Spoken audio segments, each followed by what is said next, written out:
আপনি হয়তো ভাবছেন ফোন সবসময় চার্জে রাখলে ব্যাটারি ভালো থাকে বা ব্যাটারি সেভার অ্যাপ ডাউনলোড করলে সমাধান হয়ে যাবে।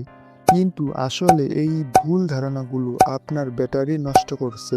আজকে দেখাবো 7টা উপায় যেগুলো সত্যিই কাজ করে।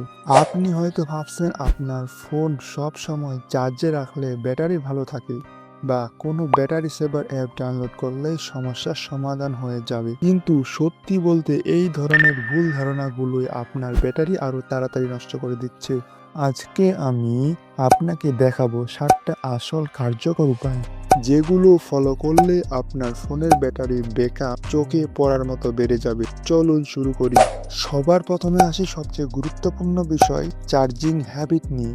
বেশিরভাগ মানুষের ব্যাটারি নষ্ট হওয়ার প্রধান কারণ হলো ভুল চার্জিং পদ্ধতি। ফোনের ব্যাটারি হলো লিথিয়াম আয়ন ব্যাটারি, আর এই ধরনের ব্যাটারি সবচেয়ে ভালো থাকে যদি আপনি এটাকে 20 থেকে 80% মধ্যে রাখেন। ফোন সম্পূর্ণ 0% নামাতে দেওয়া যেমন ক্ষতিকর, তেমনি 100% রেখে সারা রাত চার্জে বসিয়ে রাখাও ব্যাটারির উপর বাড়তি চাপ ফেলে। আরেকটা গুরুত্বপূর্ণ বিষয় হলো সবসময় অরিজিনাল বা কোয়ালিটি সম্পন্ন চার্জার ব্যবহার করুন। লো কোয়ালিটির চার্জার ভোল্টেজ ঠিক মতো কন্ট্রোল করতে পারে না, ফলে ব্যাটারির উপর অতিরিক্ত চাপ পড়ে এবং ব্যাটারির লাইফ কমে যায়। দ্বিতীয় স্টেপ হলো অ্যাডাপটিভ ব্যাটারি ফিচার অন করা। সেটিংসে গিয়ে ব্যাটারি সেকশনে যান, সেখানে অ্যাডাপটিভ ব্যাটারি নামে একটা অপশন পাবেন।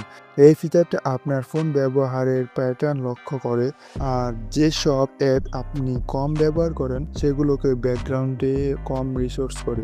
এটা অন করে দিলে সময়ের সাথে সাথে আপনার ফোন নিজে থেকেই স্মার্টভাবে ব্যাটারি বাঁচাতে শুরু করে।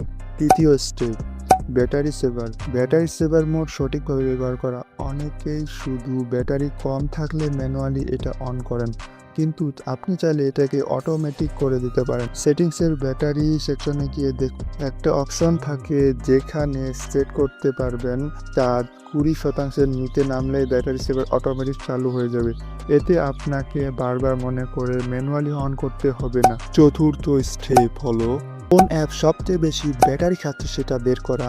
সেটিংসের ব্যাটারি সেকশনের নিচের দিকে স্ক্রল করলে ব্যাটারি ইউজ নামে একটা লিস্ট দেখতে পাবেন।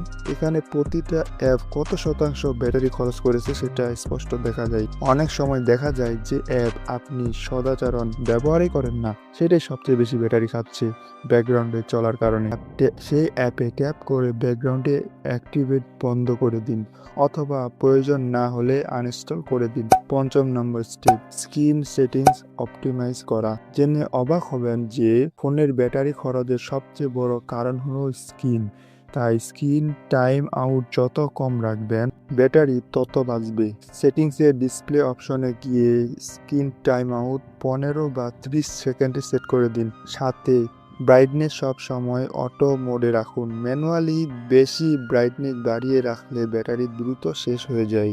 আর যদি আপনার ফোনে অ্যামোলেড স্ক্রিন থাকে তাহলে ডার্ক মোড অন করলে উল্লেখযোগ্য ব্যাটারি বাঁচবে, কারণ অ্যামোলেড স্ক্রিন কালো রং দেখায়, প্রায় কোনো পাওয়ারই লাগে না। ষষ্ঠ স্টেপ, লোকেশন আর নোটিফিকেশন সেটিংস চেক করা। অনেক অ্যাপ প্রয়োজন ছাড়াই সবসময় আপনার লোকেশন ট্যাগ করে, যেটা ব্যাটারির ওপর বাড়তি চাপ ফেলে। সেটিংসের লোকেশন সেকশনে গিয়ে দেখুন কোন অ্যাপগুলোর allow all the time permission দেওয়া আছে। যেসব অ্যাপের এই পারমিশন আসলে দরকার নেই সেগুলোকে only wheel using the app এর পরিবর্তন করে দিন। একইভাবে অপ্রয়োজনীয় নোটিফিকেশন ব্যাকগ্রাউন্ডে ফোনকে জাগিয়ে রাখে, তাই যেসব অ্যাপের নোটিফিকেশন দরকার নেই সেগুলোকে বন্ধ করে দিন। সপ্তম number step, battery health check করা। সময়ের সাথে সাথে প্রতিটি ব্যাটারি চার্জ ধরে রাখার ক্ষমতা স্বাভাবিকভাবেই কমে যায়, এটাকে বলে ব্যাটারি হেলথ। এটা চেক করতে সেটিংসে অ্যাবাউট ফোন বা ব্যাটারি সেকশনে যান, সেখানে ব্যাটারি ইনফরমেশন বা ব্যাটারি হেলথ নামে অপশন খুঁজুন। কিছু ফোনে এটা সরাসরি নাও থাকতে পারে, সেক্ষেত্রে ডায়াল প্যাডে গিয়ে ফোনের নির্দিষ্ট সেটিংস কোড ডায়াল করলেও ব্যাটারি হেলথ সম্পর্কিত তথ্য বের করা যায়। যদি দেখেন আপনার ব্যাটারি হেলথ 80%-এর নিচে নেমে গেছে তাহলে বুঝবেন ব্যাটারি পরিবর্তনের সময় এসেছে।